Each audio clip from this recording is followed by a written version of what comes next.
في المرحلة دي بنقطع الكباب قطع صغيرة كده وندخله تحت الشواية، بس انا بصراحة مش هقطعه وهسيبه قطع كبيرة كده زي ما هو، هفرده بالشكل ده. ادخله بقى تحت الشواية 5 دقايق. بس عايزة اقول لكم ان اللحمة بعد ما دخلت تحت الشواية وخرجت حسيت انها نشفت شوية، فانتوا لو حابينها تفضل جوسي ومحافظة على العصارة بتاعتها يعني مش ناشفة، بلاش تدخلوها تحت الشواية لانها بجد هتفرق معاكم جدا في اللحمة، يعني لو طرية وجوسي بتبقى احلى بكتير. ودلوقتي تعالوا نعمل مع بعض صوص المشاوي الرهيب اللي هيودي الطعم في حتة تانية خالص. هنجيب بقى مية البصل اللي ركناها على جنب واللي قلتلكم ما ترموهاش عشان هنحتاجها، هنحطها في الخلاط تاني.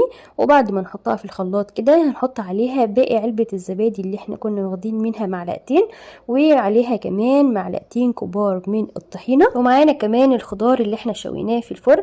هناخد كده قطعتين من الفلفل وناخدهم بدون القشر، والقشر بتطلع معايا بكل سهولة. وكمان حطيت الثوم وقشرت كمان الطماطمايه وحطيتها، وحطيت كده معلقة من زيت الزيتون وملح وفلفل وبابريكا وشوية كده من الشطة، ودي طبعا اختيارية، اللي ما بيحبش السبايسي ما يحطهاش. واخر حاجة معايا رشة بسيطة كده من الكمون. هضرب بقى كل الحاجات دي مع بعض في الخلاط ودوقوا بقى احلى صوص للمشاوي هتاكلوه في حياتكم، بجد طعمه رهيب جدا. شايفين هنا قوامه مظبوط، بس على فكرة لسه هيتقل كمان شوية لان الخضار لسه سخن يعني طالع من الفرن، فبعد ما بيبرد كمان بيتقل شوية. وبس كده، تعالوا علشان نحضر السندوتشات بتاعتنا.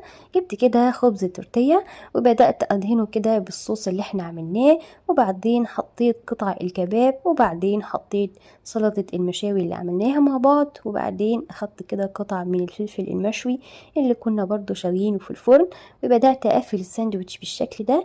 وبعد ما اقفله هديله بقى تحميصه كده في معلقه زبده علشان يقرمش معايا وياخد لون حلو. ممكن كمان تخلوها حاجه صحيه جدا، تجيبوا خبز الحبه الكامله زي دوت بالظبط كده، ده عيش تورتيه ولكن بالحبه الكامله عشان يبقى صحي للناس اللي عامله دايت، وهو تجديد برضو عن الوصفات اللي هما بياكلوها، فيعني ياكلوا كل اللي نفسهم فيه ولكن بطريقه صحيه. ممكن كمان تستخدموا العيش الشامي او اي خبز عندنا في البيت، كله هينفع وبيبقى طعمه حلو جدا مع الكباب.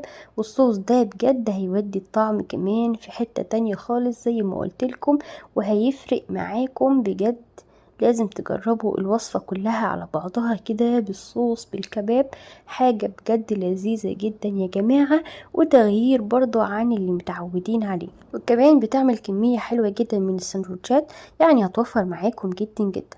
شايفين بقى يا جماعة تفاصيل الساندوتش من جوه بجد تفتح النفس. بس نصيحتي